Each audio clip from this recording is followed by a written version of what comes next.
Greetings and welcome to the 4th annual Ermie Bourne Memorial Lecture. It is indeed an honor for me to introduce this year's presenter. Dr. Idamay Denny is a product of the Orange Hill community in St. James.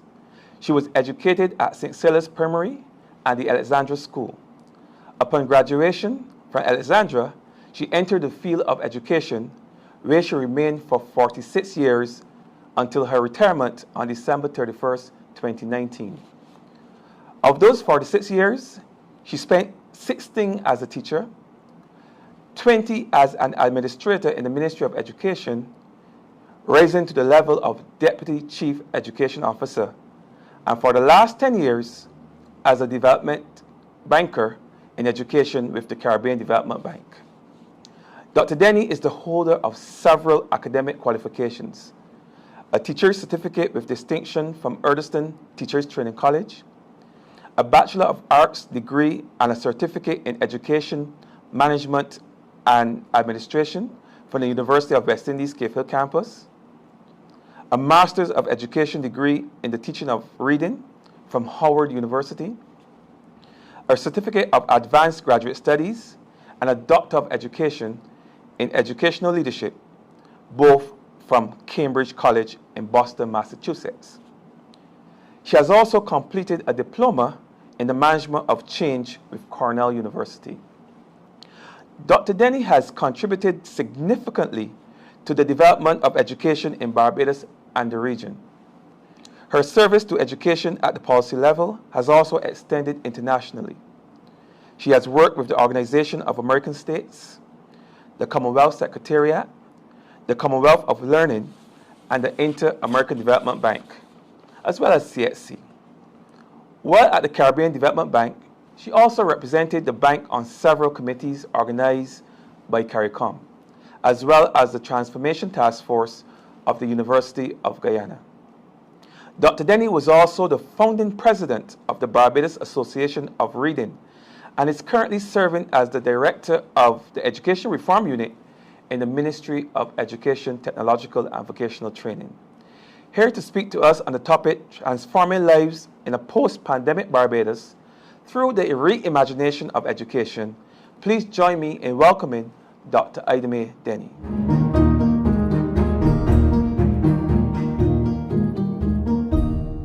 Transformation of the education system in Barbados has been identified as one of the major priorities of the current administration.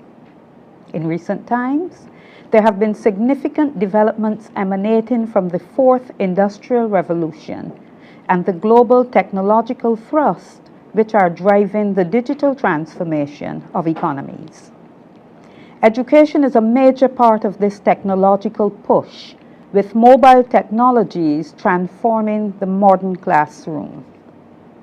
But such transformation in Barbados is located in a context of numerous issues existing in our education sector, which, if not addressed, will have a negative impact on the sector and eventually on the social and economic development of the country. Critical among these issues are many which relate to students and the curriculum. With regard to students, there have been persistent issues of underperformance as demonstrated in results at the Barbados Secondary Schools Entrance Examination and the Caribbean Secondary Education Certificate. Yes, many students do well, but there remains year after year a persistent core of students who fail to achieve to satisfactory levels of attainment. Our system cannot adequately advance in the face of this continuing failure. There are also significant issues of disengagement and indiscipline in schools, manifested by the alarming increase in incidents of crime and violence. These incidents result in the loss of valuable instructional time. There are also low completion rates and rising levels of attrition, particularly in regard to males.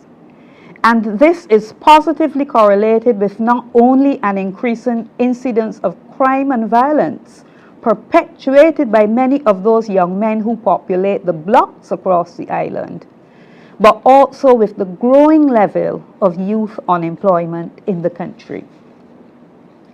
In relation to the curriculum, regrettably, many of the courses delivered in our schools are out of sync with the needs of the economy.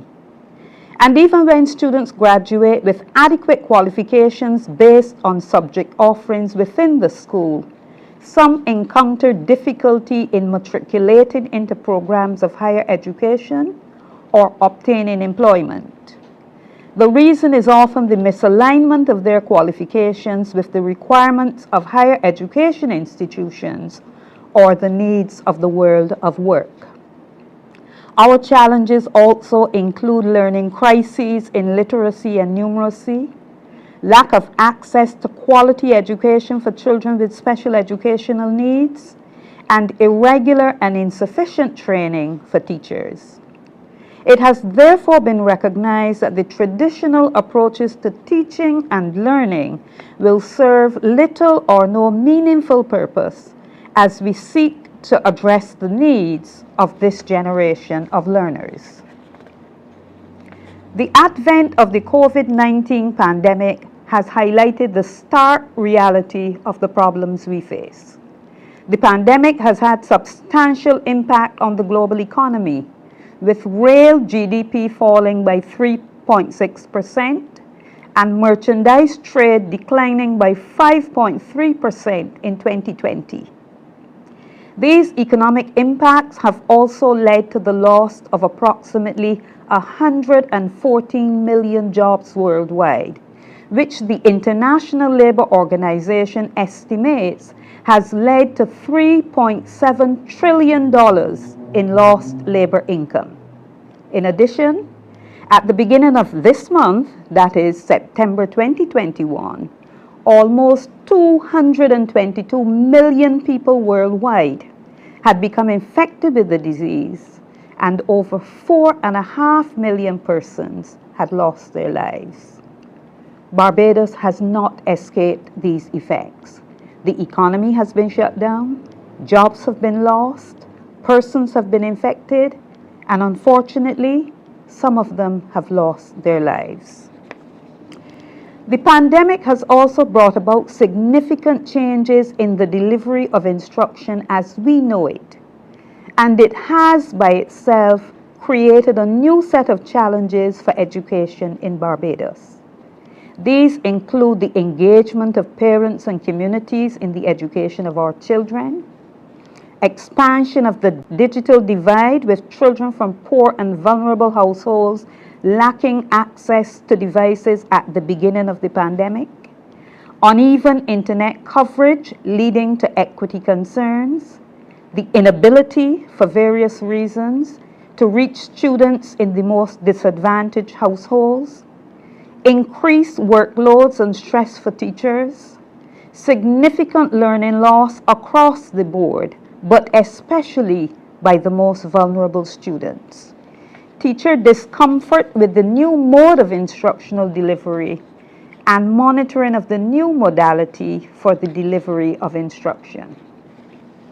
Across the world, more than 1.5 billion children have been affected by school closures, with only 165 million, according to the World Health Organization, being able to return part-time at various points.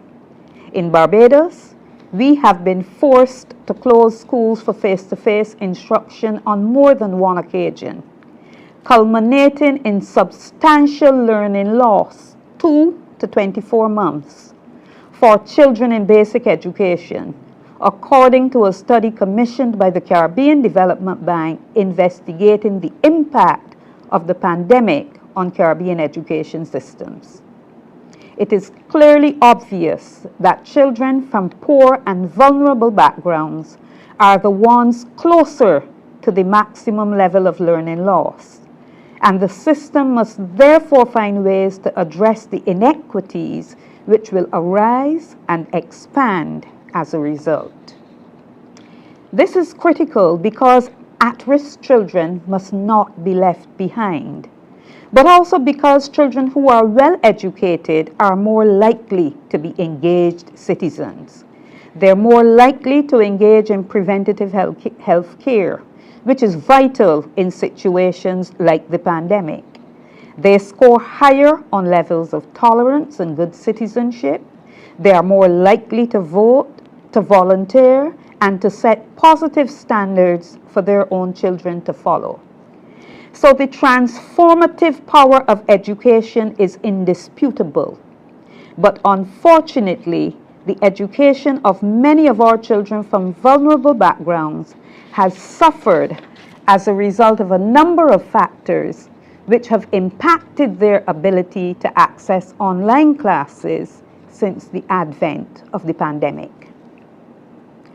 So what do we mean when we talk about reimagining education? Give a thought to it. Education as we know it starts with our children dressing in their uniforms every day and traveling to their various school buildings and classrooms to receive face-to-face instruction from their teachers. At various points of the day, they eat lunch in groups with their friends, they frolic together, and they engage in robust activities on the playing field. And sometimes the teacher places them in groups to work collaboratively with one another, teaching them the value of teamwork and other 21st century skills. But in the past year, since COVID-19 has forced school systems to shift to remote learning, this configuration has changed. Technology now plays a monumental role in the delivery of instruction, and several factors, not critical before, are now key elements in determining the quality of education which our students receive. Access to a study area, that is, what passes for a classroom, which was a given before, is now an important consideration for many of our students. A connected device is now an absolute necessity for seeing, hearing, and connecting to the teacher. In the face-to-face classroom, teachers came in and did what they do best, teach. But all of a sudden, teachers have been forced to navigate the delivery of instruction through a modality with which many of them are unfamiliar and uncomfortable. In addition, teachers have been suddenly thrown into situations in which they have little physical control over students who become restless and distracted, and who, literally and figuratively, tune out while the teacher is trying to deliver instruction. Teachers too now have to juggle with the delivery of their classes, while at the same time supervising their own children who are participating in classes as well. There have also been situations when what has now become classrooms, that is children's bedrooms, living and dining rooms, and kitchens, are invaded by persons who make up the family, whose behavior is sometimes inappropriate and would never take place or be accepted in the regular face-to-face classroom. COVID-19 has essentially taken away school as we know it, but it must not be allowed to take away the education of our children. We must therefore be prepared to take a new look at how we envision education and seek to create systems that empower all learners, regardless of ability, background, or mode of delivery of instruction. Remote instruction is going to be part of the education landscape in the foreseeable future. Therefore, we must create environments that challenge, provoke, and stimulate learning, that develop best practices for managing the challenges of remote education, and that provide a framework for deepening the learning of all students. This is what we mean by reimagining education. And this is what has to be the purpose of education post-pandemic. So recognizing that transformation of education will be significantly aligned to technological transformation, both teaching and learning must change. Many teachers are not as competent as their students in the use of information and communication technologies. So teachers must be prepared to embrace the role of facilitator of learning. In other words, they must provide the environment in which roles can be switched and students can be given the opportunity to instruct their peers and their teachers. This creates the kind of classrooms where students begin to understand that they too can guide teaching and learning, and they begin to accept more responsibility for their learning. When teachers facilitate learning, they do not have to lead every activity. They set the stage by provoking the interest of the student. They provide or suggest the resources which can be used to solve the problems. They monitor progress, guiding students when they may need to refocus. And they encourage students to ask questions and find answers for themselves. This kind of environment embraces all children, allowing them to move at their own pace.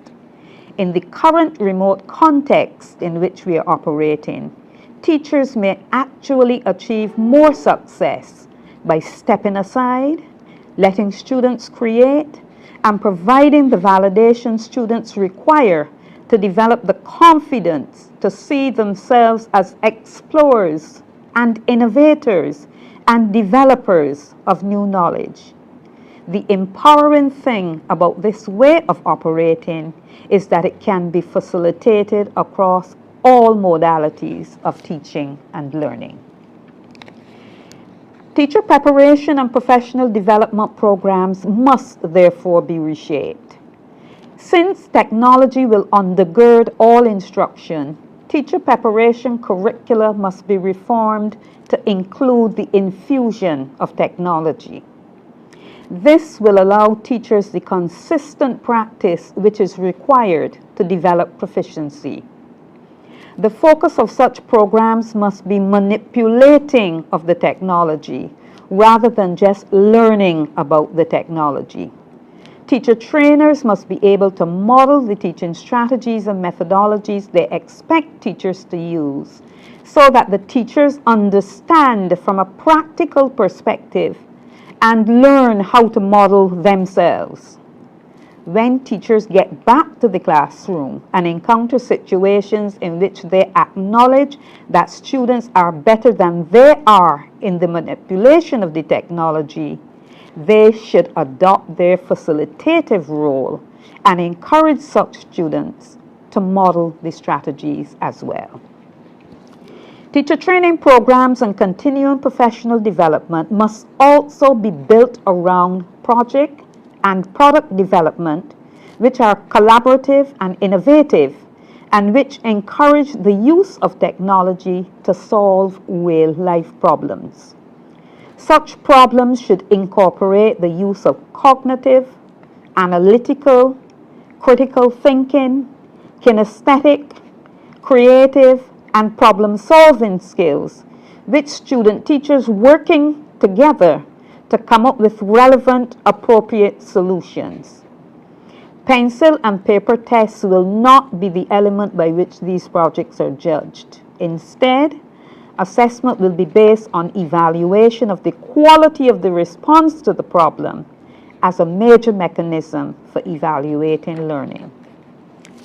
As teachers practice and become accustomed to these new modes of demonstrating knowledge, skills, and competence, they will be empowered to utilize similar strategies with their students. These activities should also encompass the development of partnerships with industry, from where many of the problems addressed can emanate, so that the projects and products developed have applicability and utility. At the level of the system and the school, there must be policy changes designed to facilitate incorporation of all technologies. Technologies like smartphones should not be banned. Indeed, at the outset of the pandemic, the cell phone was the only device through which some students could access education. Therefore, rather than banning them, in order to ensure that all students are embraced in the new modality for delivery of instruction, acceptable use policies should be introduced and the devices should be incorporated as part of the instructional program. To do otherwise is to make it difficult for children with no other means of connecting to have access to education. Incorporation of appropriate resources to facilitate new approaches and new teaching learning modalities is also a critical element of reimagined education. Children who pre-pandemic had little access to first-hand experiences have less now since the pandemic has limited the activities in which they can participate. In order to expand their horizons and develop the kind of language skills which will expand their reading and writing capacity, these children must be given the opportunity to participate in vicarious experiences. Virtual reality tools present the perfect solution in cases like this. Children can experience a wide variety of stimuli without leaving the safety of their homes or classrooms once this technology is available. And the job of the teacher in making stimuli come alive is made considerably easier.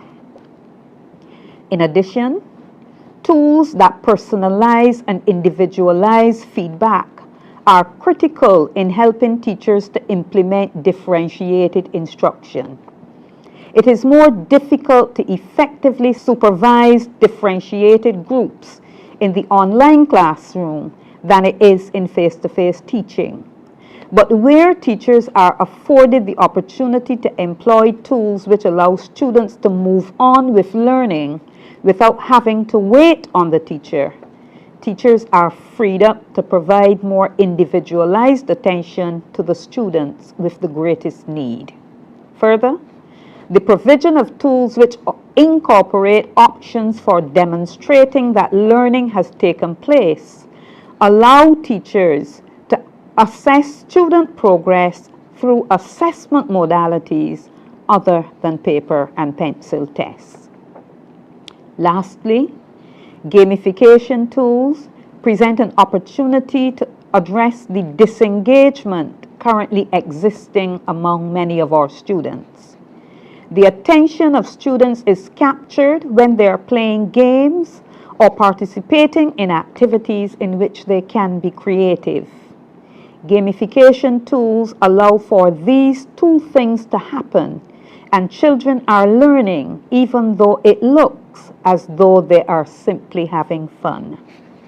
The significant spin-off is that during the course of interacting with these games, many children create modifications, coming up with other versions of them or new games altogether. The result is that through the use of these tools, we begin to see developers rather than just consumers of technology, the ultimate objective that we would want to achieve from this exercise. The COVID-19 pandemic must be seen not only as a scourge that has negatively impacted us, but it must be seen as an opportunity for developing wider systemic change in education. This change should incorporate the development of a symbiotic relationship between education and economic diversification. Our curriculum focus should now be on skills for the development of new growth areas and sustainability, so that when new investors are encouraged to come to Barbados, the system has already begun to address the skills and competencies required to service those industries. The refrain of prospective investors should never be that the skills required to propel their industries are not present in Barbados. Alignment with the appropriate entities in industry are therefore a necessary part of the transformation of education required to facilitate these linkages. Lastly, it is clear that coming out of the COVID-19 pandemic, a new paradigm for the oversight of education in Barbados is emerging. This paradigm has schools with principals, teachers, and students on the one hand, and homes with parents, students, and teachers on the other hand. In the online context, the school has its specific responsibilities, including institutional, instructional, moral, teacher support, and student empowerment, while the home undertakes responsibility for connectivity, digital learning tools, learning spaces, and a conducive environment. Neither side of the paradigm will work by itself. This is why teachers and students are located at both sides. It is now up to those with responsibility for oversight of education to ensure that this paradigm operates effectively and synergistically to rescue our children from the ravages of the COVID-19 pandemic. Education has for decades been an empowering element of the Barbadian landscape. It has made us who we are today. Education has especially provided the impetus for women in Barbados to achieve to the highest levels of their potential and to sit at the table as the equals of men. This is not an accomplishment to be taken lightly. For while we may have to give consideration in some regards to affirmative action on behalf of our male students, across the world, the focus of affirmative action is overwhelmingly on behalf of girls and women.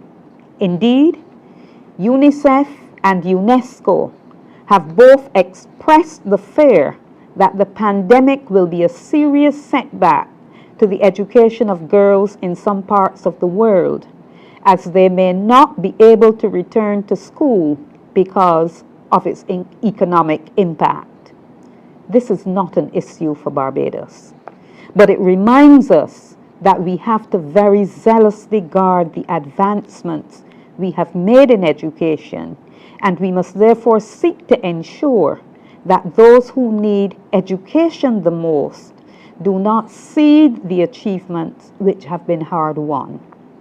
Socioeconomic status and marginalization pose significant barriers to access and attainment, and the pandemic has had a disproportionate impact on those who need education the most.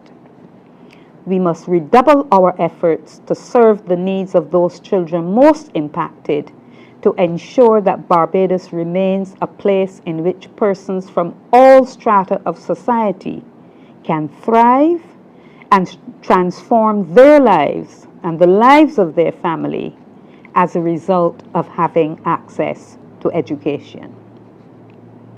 In a policy brief released in May 2021, UN ECLAC has indicated that more than 3 million children in Latin America and the Caribbean are expected to drop out permanently due to the pandemic.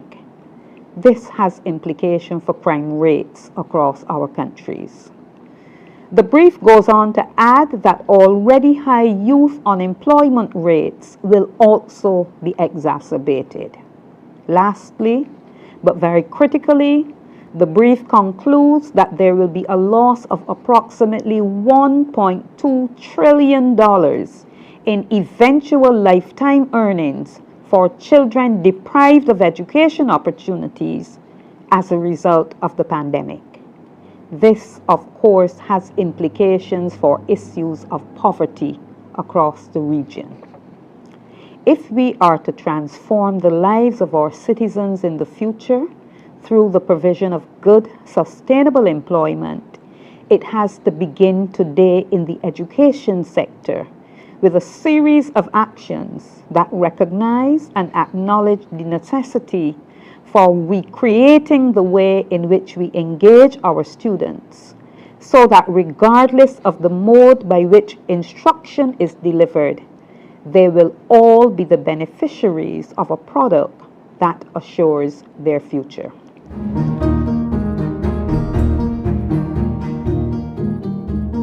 Thank you, Dr. Denny, for your very riveting and thought-provoking presentation. At this time, I would like to invite the Honorable Prime Minister, Mayor Amor Motley, to give the closing remarks. Good evening, comrades, and good evening to my colleagues. I want to, at the very outset, thank George Walton Payne for being that person who has ensured that this lecture continues and that the memory of Dame Ermie Bourne is kept alive as the first woman ever to serve in the Parliament of our country. And I want to thank Senator Springer and the entire Barbados Labour Party St. Andrew branch, whose efforts, of course, have given fuel to us being able to keep this flame alive.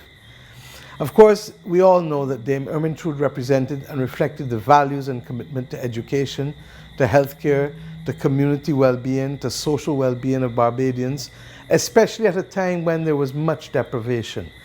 But that mission of wanting to empower all Barbadians remains as constant for this Barbados Labour Party as it was in the 1950s when she first ran. The courage that is necessary for anyone to break new ground cannot be ignored. To set new frontiers requires an extraordinary amount of will and courage, particularly to go, as I said, against the backdrop that others simply did not necessarily have the opportunity or neither the courage to be able to break those glass ceilings. Dame Ermie Bourne had it. And a large part of what she fought for was to ensure that education would be that leveler. It is against that backdrop again that I want to thank Dr. Idamay Denny, who has been one of the leading voices in education in this country over the last few decades. Tonight I thank her for her clarity of thought, for her clear ideas, for her purpose of ensuring that as we seek to overcome the consequences of COVID, that we try to ensure that, as we said in 1995 with the Education White Paper, that each one matters and we do not want to leave anyone behind. Dr. Denny reminded us that it was education that helped to remove the income disparities in this country by lifting poor people out into being able to sustain their families on an ongoing basis, by ensuring that the gaps that hitherto existed, particularly for our girls, could be crossed by ensuring that they had equitable access to education, not just at the primary level, but also at the secondary and tertiary level. And of course, we all know the importance of education in giving us the language and confidence and the social and emotional confidence as well to be able to resolve conflict, to be able to close gaps when there is disagreement, to build trust among ourselves. All of these things are done by educating and raising our children and young people to be the best that they can be. And very real challenges exist now with the remote learning that has been foisted on us because of the COVID pandemic. I spoke of this as recent as Friday at the United Nations General Assembly and literally committed Barbados to being able to work with persons across the globe to find solutions for the manufacturing of affordable tablets with the kind of content online that is necessary to maximize the learning of our children. And as Dr. Denny said, we need, in having completed that task, to also recognize that we must put in place a framework for teaching and learning that allows a more collegial atmosphere other than one that is directed only by the teacher in the classroom. Because that's not how life works. Life works by all of us coming together more often than not and seeking to work towards a common goal. And in a very real sense, this has been the Barbadian way. This has been the Bajan way. And we have worked to bridge that gap all through our modern development, because we do not want people who will remain on the periphery. We do not want to exclude people from the promise of development and for the opportunities that come. And to that extent, the core platform, the most important foundation is, in fact, education. If we want to create and to nurture global citizens who are anchored by Bajan roots, it has to be done by education that is open enough to cause them to learn, to also recognize that even as young as they are, they can teach and bring along their peers and others, but that the learning process is never over, even if we are pensioners, because we have to learn all the time that there is something else out there that potentially can teach us and that can help us go forward. We are not omnipotent and omniscient, as I keep saying. So my friends, as we go through this very difficult period of the pandemic, and as our educational systems are challenged, and as our teaching and learning environments are challenged, and as our children wonder when they're ever going to get back levels of stability, it is important more than ever that we understand that we need to anchor this country's social capital as the most important platform in maintaining our stability and also in fostering growth so that jobs and investment can make people's lives better. At the end of the day, families want to sustain themselves and want to have the options to do so. And it is against that background, my friends, that I say to you tonight at this lecture that COVID recovery and reconstruction is all of our business. You know how we used to say tourism is our business?